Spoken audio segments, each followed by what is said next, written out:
ಹೇ guys, top 5 cricketing updates ಎಲ್ಲರಿಗೂ ಸ್ವಾಗತ. ಮಗ ಮೊದಲನೇ ಅಪ್ಡೇಟ್ ಕೇಳಿದ್ರೆ ಎಲ್ಲ ಇಂಡಿಯನ್ ಫ್ಯಾನ್ಸ್ ಕಳೆದು ಹೋಗ್ಬಿಡ್ತಾರೆ ಗುರು. ಬಾಬರ್ ಆಜಮ್ನ ಸಿಡ್ನಿ ಸಿಕ್ಸರ್ಸ್ ಅವರು ಕೈ ಬಿಡಲಾಗಿದೆ. ಸಿಡ್ನಿ ಸಿಕ್ಸರ್ಸ್ ಇಂದ ಈಚೆ ಕಡೆ ಬಿಟ್ಬಿಟ್ಟಿದ್ದಾರೆ ಬಾಬರ್ ಆಜಮ್ನ. ರೀಸನ್ ಏನು ಅಂತ ಕೇಳ್ತು ಅಂದರೆ ಇಂಜುರಿನ ಅಲ್ಲ, ಚೆನ್ನಾಗಿ ಆಡ್ತಾ ಇಲ್ಲ ಅನ್ನೋ ರೀಸನ್ನ ಅಲ್ಲ. ಕೊಟ್ಟಿರೋ ರೀಸನ್ ಏನು ಅಂತಂದರೆ ಪಾಕಿಸ್ತಾನ ಕ್ರಿಕೆಟ್ನ ಉದ್ಧಾರ ಮಾಡಬೇಕು ಅಂತ ವರ್ಲ್ಡ್ ಕಪ್ ಗಿಡ್ ಕಪ್ ಎಲ್ಲ ಗೊತ್ತಾಯ್ತಲ್ಲಪ್ಪ, ಅದಕ್ಕೆ ಪ್ರಿಪ್ರೇಷನ್ ಕ್ಯಾಂಪಿಗೆ ಪಾಕಿಸ್ತಾನಿಗೆ ಬಂದ್ಬಿಟ್ಟು ಜಾಯ್ನ್ ಆಗಬೇಕು ಅಂತ ಬಾಬರ್ ಅಣ್ಣ 11 ಇನ್ನಿಂಗ್ಸ್ ಆಡಿರುವಂಥ ಸಿಡ್ನಿ ಸಿಕ್ಸರ್ಸ್ಗೆ 201 ರನ್ ಹೊಡೆದ 202 ರನ್ ಹೊಡೆದವ್ರೆ with an average of 22, strike rate of 103, 2 half century, 1 duck. Last match in fact ಡಕ್ಕೆ ಆಗಿದ್ದು. ಸ್ಟೀವ್ ಸ್ಮಿತ್ ಯಾವಾಗ ಇವರಿಗೆ ಸಿಂಗಲ್ ಡಿನೇ ಮಾಡಿದ್ರು ಅದ್ರ ನೆಕ್ಸ್ಟ್ ಮ್ಯಾಚ್ ಅವರಿಗೆ 2 ರನ್ ಬರುತ್ತೆ, ಆಮೇಲೆ ಒಂದು ಡಕ್ ಕೂಡ ಆಗಿದ್ದಾರೆ. ರಿವೆಂಜ್ ಈ ಥರ ಬಾಬರ್ ಆಜಮ್ ಅವರು ತೀರಿಸ್ಕೊಂಡು ಪ್ರಿಪ್ರೇಷನ್ ಕ್ಯಾಂಪಿಗೆ ಪಾಕಿಸ್ತಾನಿಗೆ ಎಂಟ್ರಿ ಕೊಡ್ತಾ ಇದ್ದಾರೆ ವಿತ್ ಸಾಲಿಡ್ ಸ್ಟ್ಯಾಟ್ಸು. 11 ಮ್ಯಾಚಲ್ಲಿ 22 ರನ್ ಹೊಡೆದಿರುವಂಥ 202 ರನ್ ಹೊಡೆದಿರುವಂಥ ಬಾಬರ್ ಆಜಮು ಪಾಕಿಸ್ತಾನ ಉದ್ಧಾರ ಮಾಡ್ಬಿಟ್ಟು ವರ್ಲ್ಡ್ ಕಪ್ನ ಗೆಲ್ಸೋದಕ್ಕೆ ಏಮ್ ಮಾಡ್ತಾ ಇದ್ದಾರೆ. ಸಾಲಿಡಾಗಿ ಕಾಣಿಸ್ತಾ ಇದೆ ಇವರ stats. Update number 2, official confirmation ಬಂದಿದ್ದಾಯಿತು. Bangladesh government has been denied. Bangladesh government ಅವರು ಬಾಯ್ಕಾಟ್ ಮಾಡ್ತಾ ಇದ್ದಾರೆ. ಗೌರ್ಮೆಂಟ್ ಮಾತ್ರ ಅಂತಲ್ಲ, ಕ್ರಿಕೆಟ್ ಟೀಮ್ ಇನ್ನೊಂದು ಗೌರ್ಮೆಂಟ್ ಮಾಡ್ತು ಅಂದರೆ ಬೋರ್ಡ್ ಅಪ್ರೂವಲ್ ಸಿಕ್ಕಿಲ್ಲ ಅಂದರೆ ಬರೋದಕ್ಕೆ ಇಲ್ಲಿಗೆ ಆಗೋದಿಲ್ಲ. ಇಂಡಿಯಾದಲ್ಲಿ ಯಾವುದೇ ಬಾಂಗ್ಲಾದೇಶ್ ಪ್ಲೇಯರು ಬರ್ತಾ ಇಲ್ಲ ಇಂಡಿಯಾಗೆ ವರ್ಲ್ಡ್ ಕಪ್ನ ಆಡೋದಕ್ಕೆ ಅಂತ ಅಫಿಷಿಯಲ್ ಕನ್ಫರ್ಮೇಷನು ಗೌರ್ಮೆಂಟ್ ಕಡೆಯಿಂದ ಜೊತೆಗೆ ಬೋರ್ಡ್ ಕಡೆಯಿಂದನೂ ಕೂಡ ಬಂದಿದೆ. ಸೊ ಆದ್ದರಿಂದ ಒಂದು ಟೀಮು ಬರ್ತಾ ಇದೆ. ಅದು ಯಾವ ಟೀಮ್ ಬರುತ್ತೆ ಅಂತ ಇನ್ನೂ ಸಹ ಗೊತ್ತಿರೋ ಪ್ರಕಾರ ಸ್ಕಾಟ್ಲ್ಯಾಂಡ್ ಬರುತ್ತೆ ಅಂತ ಇವರೇ ಹೇಳಿದ್ದಾರೆ. ಅಂದರೆ according to the rules guidelines ಪ್ರಕಾರ ನೋಡ್ತು ಅಂದರೆ ಸ್ಕಾಟ್ಲ್ಯಾಂಡ್ ಅವರು ಬರಬೇಕು. ನೋಡೋಣ, ಅಫಿಷಿಯಲ್ ಕನ್ಫರ್ಮೇಷನ್ ಇನ್ನೂ ಬಂದಿಲ್ಲ.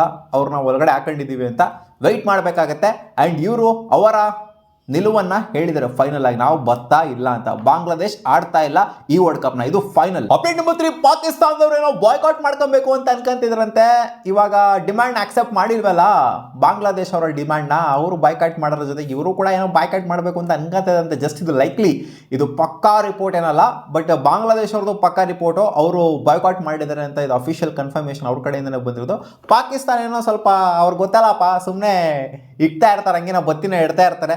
ಬಟ್ ಲಾಸ್ಟಿಗೆ ಬಂದ್ಬಿಟ್ಟು ಅವರೇ ಆಡೋದು, ಫಸ್ಟೇ ಆಡೋದು. ಅವ್ರು ಏನಕ್ಕೆ ಬೈಕಾಟ್ ಮಾಡ್ಬೇಕು? ಫಸ್ಟ್ ಆಫ್ ಆಲ್ ಅವ್ರನ್ನ ಶ್ರೀಲಂಕಾದಲ್ಲಿ ಆಡಿಸ್ತಾ ಇದ್ದಾರಲ್ಲ, ಅವ್ರಿಗೆ ಏನು ಪ್ರಾಬ್ಲಮ್ಮು? ಅವ್ರಿಗಾಗತ್ಕು ಏನು ಪ್ರಾಬ್ಲಮ್ಮು? ಇದೇನಿದು? ಏನು ಅನ್ಕೊಂಡವ್ರು? ಅಣ್ಣ ತಮ್ಮ ಅನ್ಕೊಂಡವ್ರು ಇಬ್ರು. ಅಣ್ಣ ತಮ್ಮದಿರು ಹಿಂಗೆ ಇರಲ್ಲಾಗರು, ಒಂಥರ ಆಗಲ್ಕಾಯಿಗೆ ಬೇವಿನಕಾಯಿ ಸಾಕ್ಷಿ ಏನೋ ಹಾಗೆ ನನ್ನ ಮಕ್ಳು ಆಡ್ತಾವ್ರೆ ಪಾಕಿಸ್ತಾನದ. ಅವ್ರು ತಾಳಕ್ಕೆ ತಕ್ಕನಾಗಿ ಇವ್ರು ಕುಡಿತಾವ್ರು, ನನ್ನ ಮಕ್ಕಳು ಬಡೇತಾವು, ಪಕ್ಕಾ ಬಂದು ಆಡ್ತಾರೆ. ಇವ್ರೇನು ಸುಮ್ಮನೆ ಗಿಮಿಕ್ಗಳು ಮಾಡ್ತಾವ್ರು ಅಷ್ಟೇ ಇವೆಲ್ಲ. ಅಪ್ಡೇಟ್ ನಂಬರ್ 4, ಶ್ರೇಯಾಂಕ ಪಾಟೀಲ್ ಅವರು, ಅವರ ಇನ್ಸ್ಪಿರೇಷನ್ ಯಾರು, ಅವರ ಐಡಲ್ ಯಾರು ಅಂತ ಹೇಳಿದರೆ RCB ಟೀಮಲ್ಲಿ ಮಾತ್ರ ಅಂತಲ್ಲ, ಎಂಟೈರ್ ಕ್ರಿಕೆಟ್ ತಗೊಂಡು ನೋಡ್ತಾವೆ. ಅವ್ರು ನೋಡ್ಕೊಂಡು ಬೆಳೆದಿರೋದೇ ಇವರಿಂದ ಅಂತ. ಇವ್ರ ಥರ ಆಗಬೇಕು, ಹಿಂಗಾಗಬೇಕು ಅಂತ ಅಂದ್ಕೊಂಡು ನಾನು ನನ್ನ ಕೆರಿಯರ್ನ ಕಿಕ್ ಸ್ಟಾರ್ಟ್ ಮಾಡಿದೆ ಅಂತ ಹೇಳಿದ್ದಾರೆ. ಯಾರಂದರೆ ವಿರಾಟ್ ಕೊಹ್ಲಿ ಗುರು.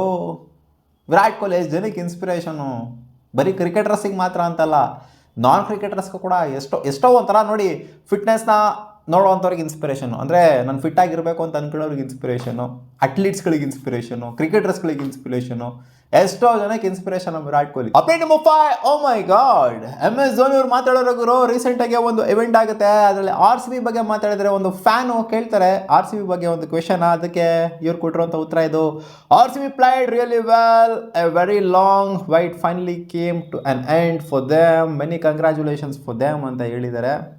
RCBಗೆ ಇವಾಗ ನೋಡಿ ಆಲ್ಮೋಸ್ಟ್ ಇನ್ನೊಂದು ಇಯರ್ ಸ್ಟಾರ್ಟ್ ಆಗ್ತಾ ಬರ್ತಿದೆ IPL.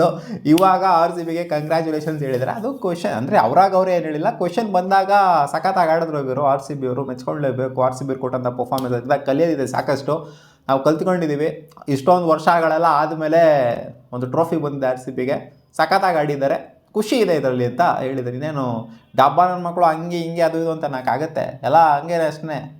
ಹಂಗೆ ಯಾರು ಹೇಳ್ಬಿಟ್ರು ಅಂತಂದರೆ ಸುಮ್ಮನೆ ಫನ್ ಮಾಡದೇ ಇರೋ ಅಷ್ಟೇ. MS ಧೋನಿ ಅವರು ಅದನ್ನು ಇದಾಗೆ ತೊಗೊಂಡಿದ್ದಾರೆ, ಅಂದರೆ ಏನಾಗಿ ತೊಗೊಂಡಿದ್ದಾರೆ ನನಗೂ ಗೊತ್ತಾಗ್ತಿಲ್ಲ. ಸೊ ಓಕೆ, ಮತ್ತೆ ಸಿಗೋಣ ಮುಂದಿನ ವಿಡಿಯೋದಲ್ಲಿ ಗಾಯ್ಸ್.